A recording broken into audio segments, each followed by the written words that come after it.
I've never done, oh, what the hell happened? I've never done the split screen. So we're going to do the split screen.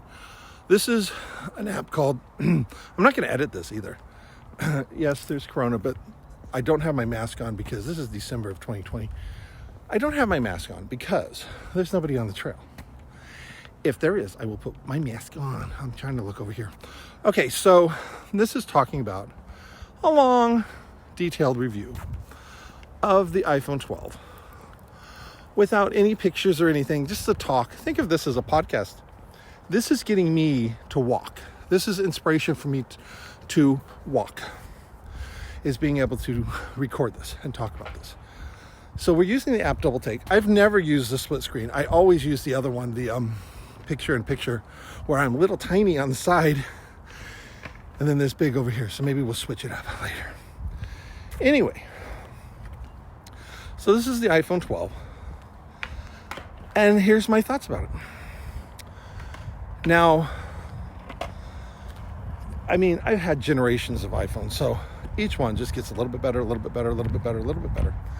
This one got a little bit better. I waited for the iPhone 12 Pro Max. I really wanted the mini.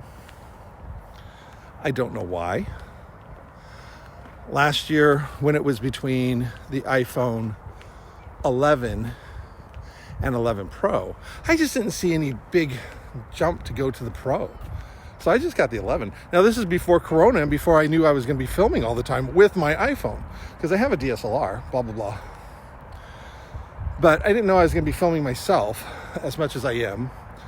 And the iPhone just works out perfectly. Anyway, so I got the iPhone 11 last time. So this time I was like, well, I could wait for the Pro Max, or I could just get that mini. I was really, I'm going to try to, can I do this? How far can I go up? There we go. Okay, I'm using my Smooth Q gimbal, which I love. This is a great product. Zhiyun Smooth Q2. Fantastic product. Love it. Now, I'm starting to get a little heavy, and now I've just realized this is the first time I've really used it like this for an extended period of time. So that's probably why my back is starting to hurt just a little. Because it is a little heavier. It is a little bigger. So my thoughts on the iPhone 12. That's what you're here for. If you're even here, if you even continue to listen, think of this as a podcast. I just did 30 minutes of talking about the movie Serenity. You can watch that one if you want, but watch my review and watch the movie itself. Anyway, so the iPhone 12 Pro Max is awesome. When I first saw the demos and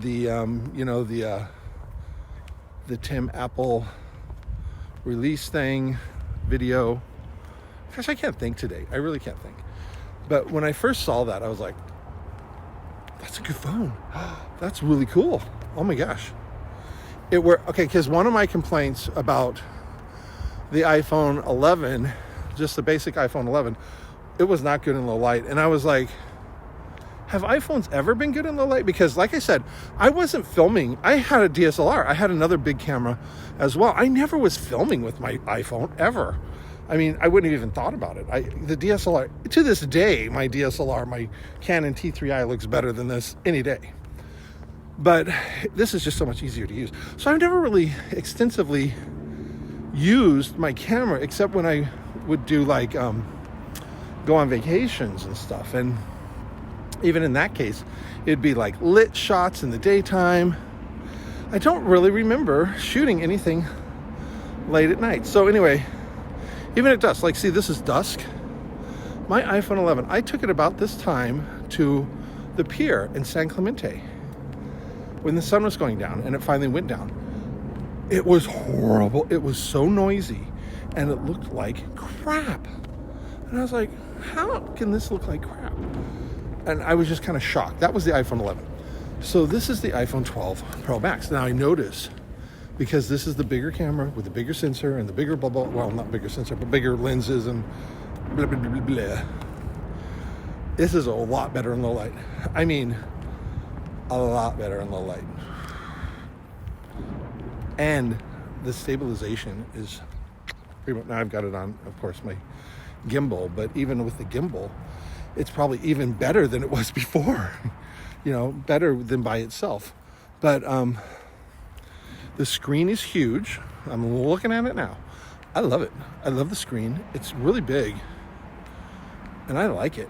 The notch is still there, so I don't like. I was trying to stay away from nachos. No notches, but here we have a notch. So, is that big of a deal? No. I wonder if I can do this while we're walking and talking. This is the app Double Take by Filmic Pro. No, you can't change it while you're filming. I'm probably just going to upload this the way it is, not even edit it, because I could give a crap. The only reason I'm doing this is because this gets me out and walking. And if you want to hear from an owner's perspective that shoots video, the microphone is really, really good. Now, it might not sound great to you now, but I filmed out in the park, and it sounds great. This the Double Take app uses all three microphones.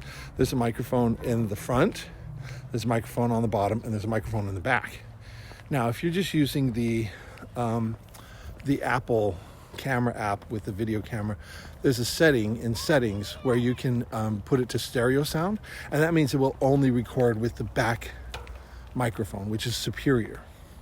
And if you have the camera, like the best lens facing you and the mic facing you, and you have it on a tripod and you're in a park with no wind, it sounds like you're wearing a mic. I mean, it sounds great.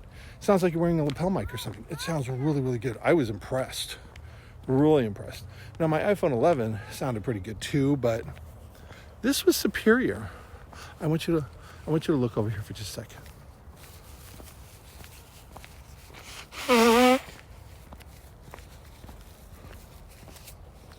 This is a wilderness trail by my house. I love it. Looks really good.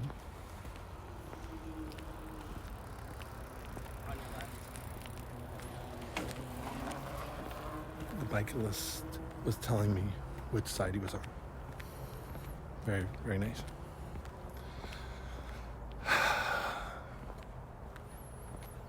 Oh, so I paid full price. I wanted to get the iPhone upgrade program. I did that on my VidTech channel. I did a whole segment on that. But basically, the iPhone upgrade program used to be you would just pay for the phone, whatever it cost, in small monthly installments with no interest, and you get Apple Care for free, and you don't have to buy it. Loved it. And then you trade it in at the end of the year and get a new one. So you'd make, like, if you had an expensive phone like this, it'd probably be around $40, $45. I remember one time I got one that was $54 a month. That was a little bit too much. So when I did that last year with the iPhone 11, it was only $29 a month. Great. Turned it in at the end of the thing. Great. No problem.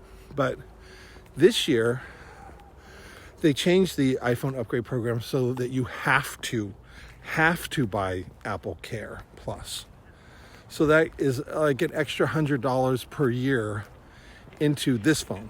I think it's different for the iPhone 12, regular iPhone 12 or 12 mini. But for this phone, the iPhone 12 Pro Max, it is $200.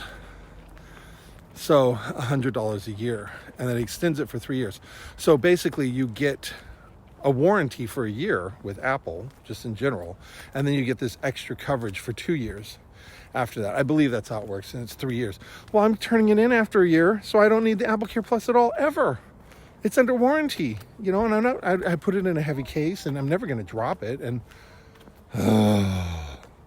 so I didn't want Apple Care Plus. So that would just make, so instead of it being like $45 a month, it was going to be $55 a month, something ridiculous. And I was like, What? Why? What are we doing? And so I just decided to put it all on my American Express and then paid that off within a month. So I actually bought this phone. But I turned in my old iPhone, my partner's old iPhone 10, and I got a $250 credit. And then when I turn this in a year, I'll probably get a $500 credit. So I'll really only be spending about $350 on this phone. For a year's worth of use, I think that's a good deal. And whatever they come out with next year, because they have to have something new and different next year. But let's get back to talking about this phone in particular. I got it in Pacific Blue. Love Pacific Blue. I'm impressed by the microphone. It sounds really, really good. It's smaller. The microphone is smaller. Like, it looks like a little pinhole in the back. And the iPhone 11 had like kind of a bigger microphone on the back, and I would get wind noise all the time. And because I do hiking things like this and on the trail, and I go up on a mountain, and so I'm wondering if this one will have a better, it won't sound as windy because the actual microphone is just such a small opening. I don't know, could be worse, I don't know, but from the tests I've done so far, it's been really, really good. Now, in this double take app, you can't control any of the audio. So all three microphones are being engaged at the moment. So who knows what this sounds like. But the video quality itself, like I said, it was good in low light. It's much better in low light. The middle camera in the back, the wide camera in the back, not the ultra wide, but the wide camera in the back has depth of field. So I'll be filming myself, and it's... I filmed myself the other day, and the sun was going down. It was kind of dark. I'm like, this is kind of too dark too. It looked really bright. I'll get to the Dolby Vision in a minute. It looked really bright. Oh my gosh, you want to smell something? Oh my God, it stinks. I always think there's a dead body in here. Oh, look, there's ducks. Hi, ducks. But, oh my gosh. But the video is really impressive. Now, this camera has Dolby Vision, HDR, 10-bit video. Awesome.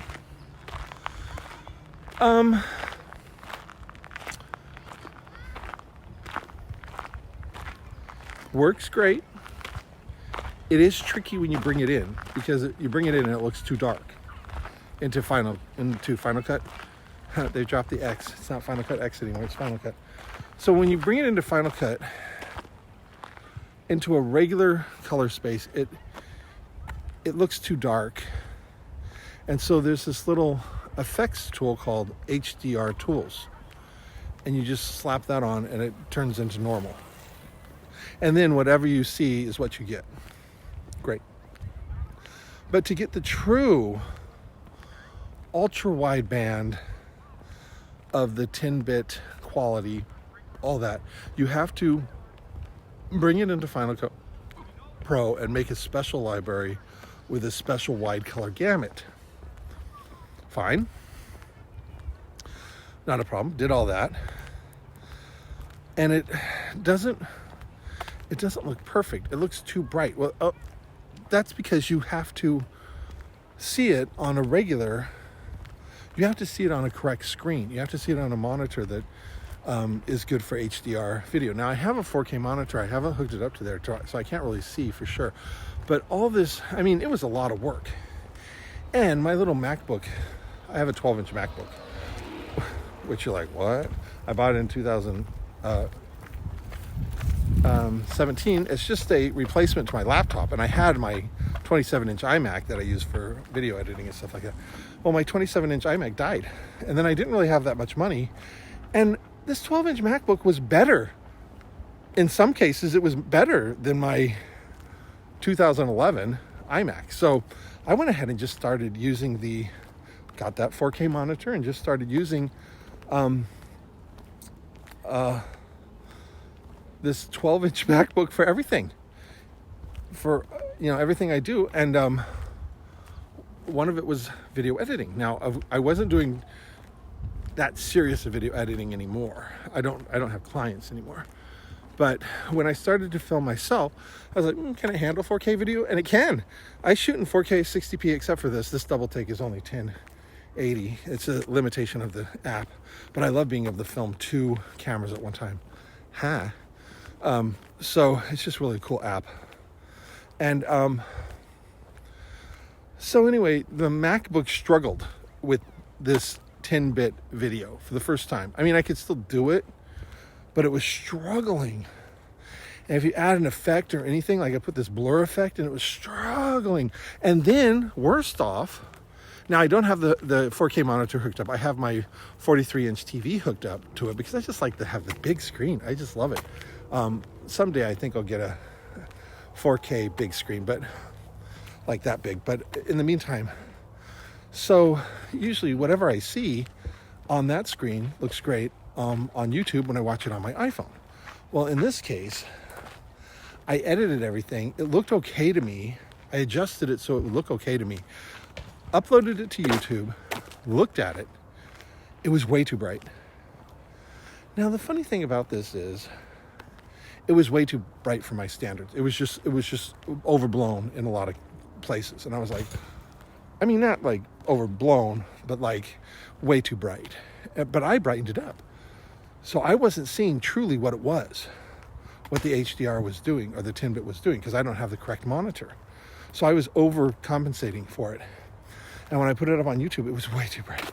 So I rendered it out again, and it took forever to render, like double the time, like almost an hour and a half or 2 hours, something like this, for an 8-minute thing. I mean, ridiculous on my little MacBook, 12-inch MacBook. So it was just, my computer just wasn't handling this footage very well, and I couldn't see it, and I'm just like, screw this, I'm just gonna go back to what it was. But you can still record in Dolby Vision, and then just it converts very easily to the regular thing. So you can always have that good footage for later. So when we went from standard definition to HD, first we went to HD 720p, and then very quickly we went to 1080p. We discovered that even if your final product is going to be in SD or to videotape, your video looked better if you shot in HD. Even if you're outputting it to, so it's the same with this. Even if you're shooting, even if you're just gonna put it in 1080p, it's better to shoot in 4K because it just looks better. The final output, even though your final output isn't 4K, it looks better if you shot it in 4K. So I'm thinking that even if I'm putting it in 4K, it looks better if you shoot in HDR. And that's where we come to my limitations with this Filmic Pro app I use. Okay, so I use Filmic Pro because if you shoot Dolby Vision, I shoot 4K 60p, Dolby Vision. If you shoot Dolby Vision, it all goes onto the cloud. And you have to kind of turn off that setting so that it doesn't get transferred to the cloud, because you don't want to use up all your data storage. You know what I mean? It's because these files are huge. It's like almost half a gig per minute, about 450 megabytes per minute of this 10-bit HDR video. Look over here for a second. Uh-oh.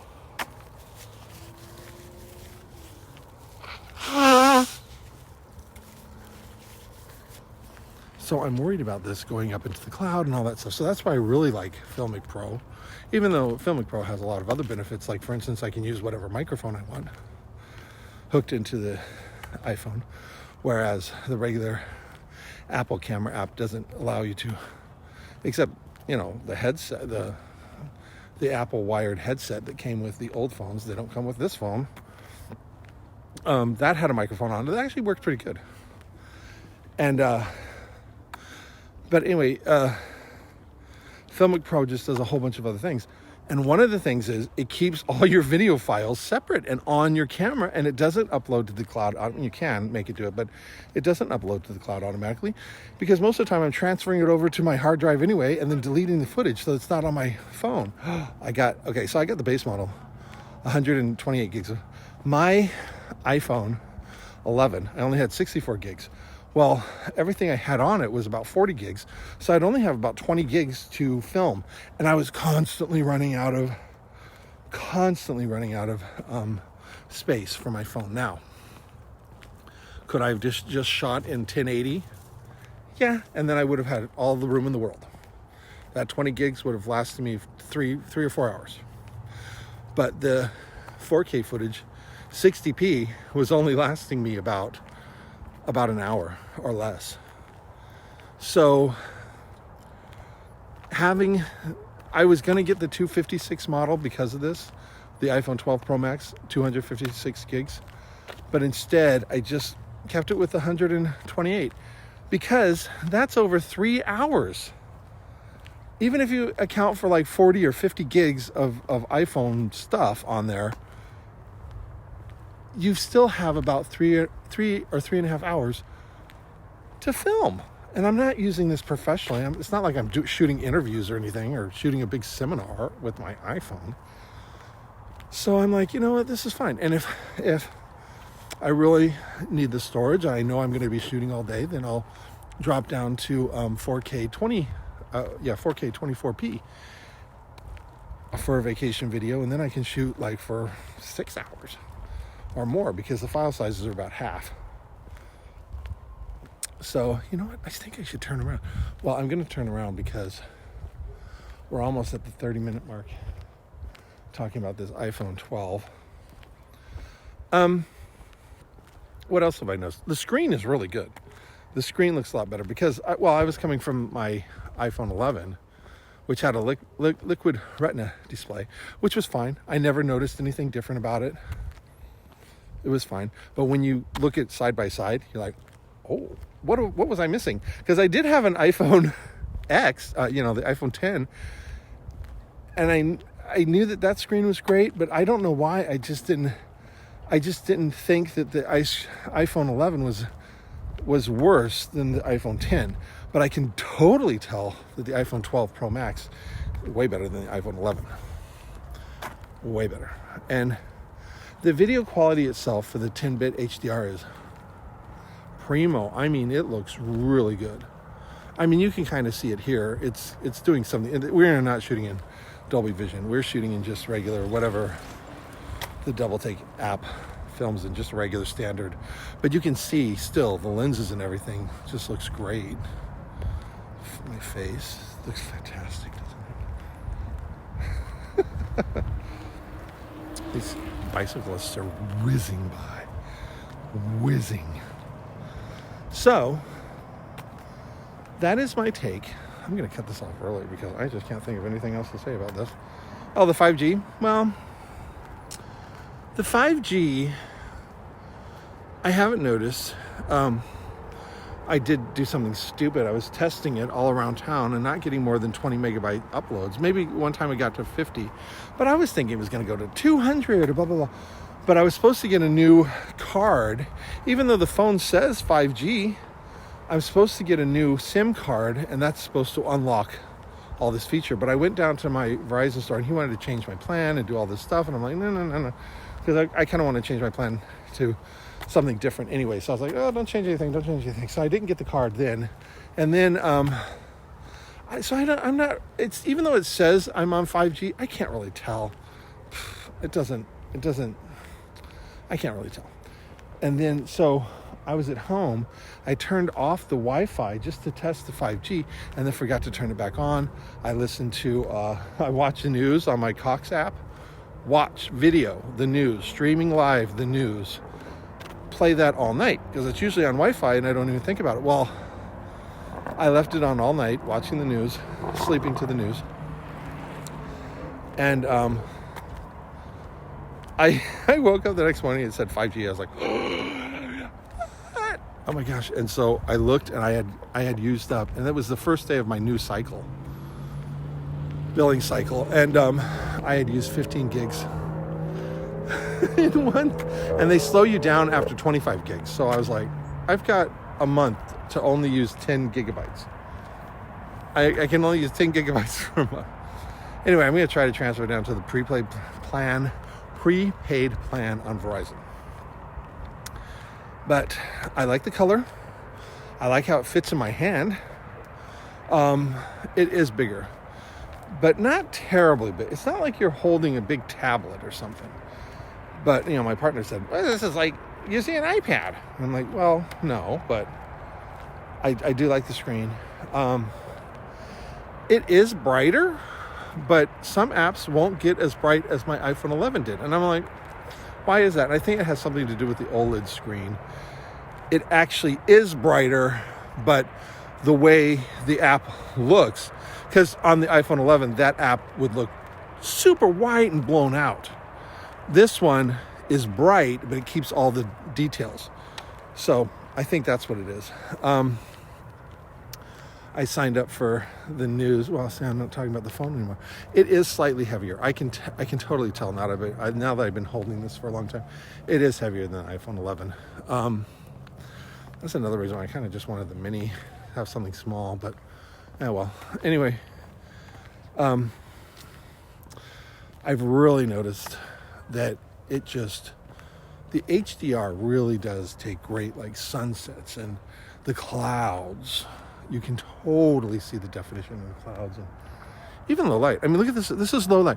I'm not kidding. The sun has gone down, which actually means I should be getting back. But look, you can still see the color. See the color of this bush. It is dark. Looking at it, it is pretty dark, but it looks way brighter on the video. And you can see the sunset going down.